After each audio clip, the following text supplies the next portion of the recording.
My name is Andy Crestodina. I'm the co-founder and CMO of Orbit Media. Orbit's a web design company in Chicago, and I'm excited to be here today.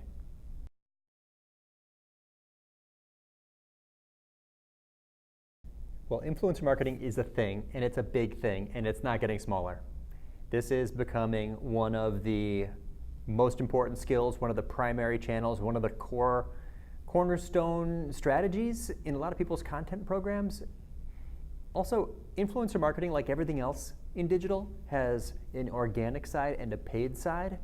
I think people kind of associate it with like buying a post from an Instagram celebrity. There's a lot more to it than that.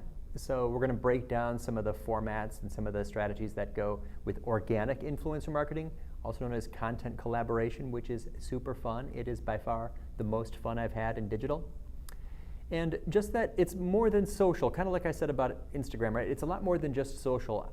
I like to connect dots and show how people can get durable value from collaboration and working with influencers, as in SEO value. I like to show how influencer marketing can be used to power search results and create durable visibility, tons of traffic, lots of qualified visitors over time. Works really, really well.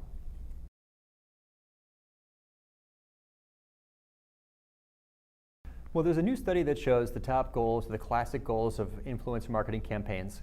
And they are things like brand advocacy, product awareness, reach. It's basically visibility and credibility. That's why people work with influencers. They want to leverage the halo effect, which is my audience trusts that person, therefore they trust me. That's a cognitive bias that everyone has. It's called the halo effect. And just reach. They just want to borrow the audience built by that publication or that blogger has grown, the email list, the social following, the visibility and brand awareness that you get from a collaboration. So although there's lots of ways to cut it up, the main goal of influencer marketing is basically advocacy as in credibility and reach as in just awareness.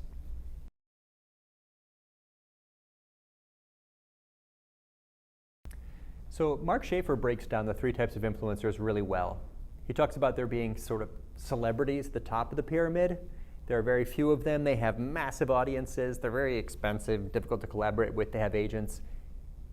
Of course, we know who they are. I'm not really going to focus on them as possible collaborators for obvious reasons. I think it's the next level down where the real fun is, which is the content creators, bloggers, journalists, podcasters, event directors, academic researchers, bloggers and editors who make stuff. Those are the people who have audiences and can drive lots of visibility if you just collaborate with them. And eventually our goal is to be friends with them.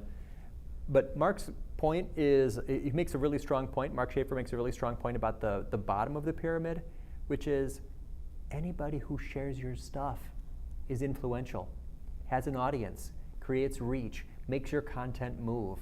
And a review, a testimonial, a rating on a product, right? These are authentic people that we should not be underestimating. In fact, we should be embracing and working with, right, to create that tiny amount of visibility, but maybe that great amount of credibility that comes from just anybody who's already in your network. So don't underestimate that huge base of all kinds of people who have all kinds of trust with their personal networks.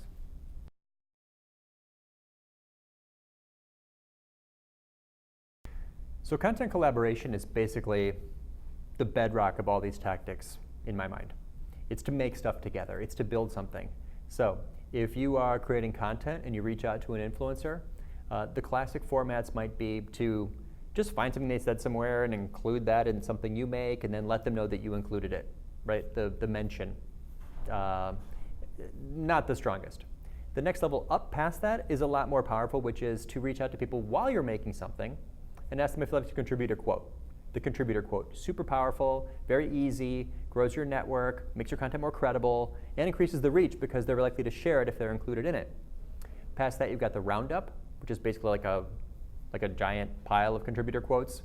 Often done badly, can be done very, very well. Past that, you've got the deep dive interview. So you find the absolute expert, the preeminent person on a topic. The interview could be done like we're doing now. Could be done over email in a written format. but that's an awesome way to collaborate. And then finally the pitch, right? The guest post, the bylined article. It's like you found an editor, your audience trusts that publication, you want to put your content in front of that audience by pitching to that editor. And I still believe in this. I've done content marketing for 11 years, and still to this day, a third of my content is guest posts and pitches to other publications.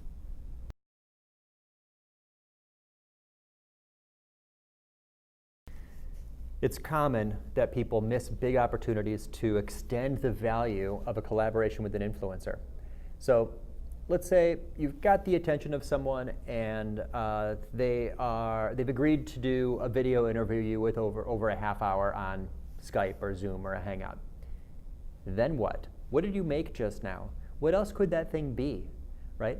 If you're doing that with 10 people and you ask them all the same question, you can then mash up those 10 people's different questions into another piece of content where 10 influencers contribute to answer an important question. If you took one of those interviews and just strip out the audio, that could be a podcast. If you took that one video and cut out the best quotes, you can use those in social media. It's really, or take the transcript and publish it as long form content. Break it up and make it, format it so it could be like a blog. So really if you want more value, it's your job doing influencer relationship management to reformat, repackage, reimagine that thing in other ways to extend the value from it. Or just while you're collaborating with them, right, just ask them what else you'd like to make together, or ask them what else you could help on, what else you could do.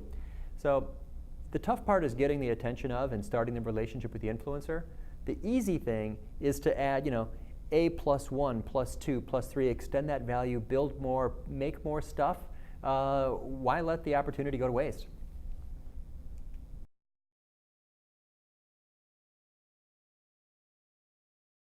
Influencer marketing is moving to the center of a lot of people's marketing programs. They know that it's too slow to just hope for results in SEO or content marketing. They know it's really expensive to buy attention and just use ads to get visibility for whatever you're making. And that building relationships and doing collaborative projects with people who've already built that audience you want to connect with is both a faster and cheaper way to get results. So in the future, look for more investment in influencer relationship management tools.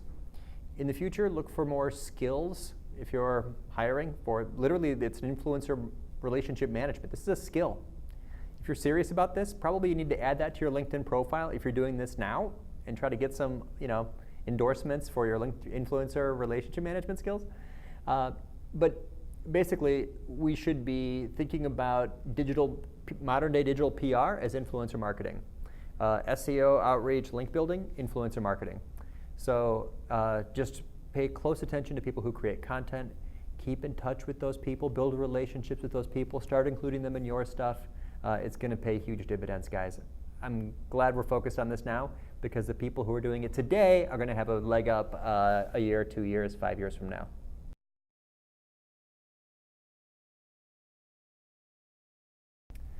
Well, it's a no-brainer to come to Iowa because my whole family is from here. I went to college here. I didn't exactly grow up here, but I've lived shorter or longer periods of time in different parts of this area and have been Midwest forever. So wouldn't miss it in the first place. But yeah, to come and talk about this today, I love this topic because it's the most interpersonal human part of marketing at all. People that just focus on Google, they're obsessed with a robot. People that just live all day in analytics, they're just looking at numbers. People that do influencer marketing and social media are looking for human interactions, right? Like real face-to-face, like actual communication, which is the best part of any job.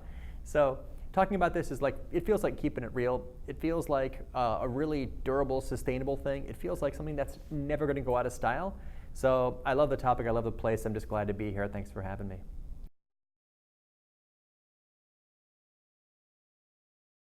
I'm a pretty easy guy to connect with, I hope. I try to be. LinkedIn would be the best social network. Any of you, all of you, please feel free to connect with me on LinkedIn. I highly recommend growing up a big LinkedIn network if you can. Also, I write every 2 weeks on orbitmedia.com. The blog at Orbit Media is our bi-weekly newsletter. So if you subscribe to that, you're going to get my latest thinking every couple weeks. There's a book I wrote on this, which you can buy anywhere. It's called Content Chemistry. Some people are getting that today. And events, over the phone, visit me in Chicago, call me up, 773-353-8301. That makes the phone ring on my desk. Feel free to use it.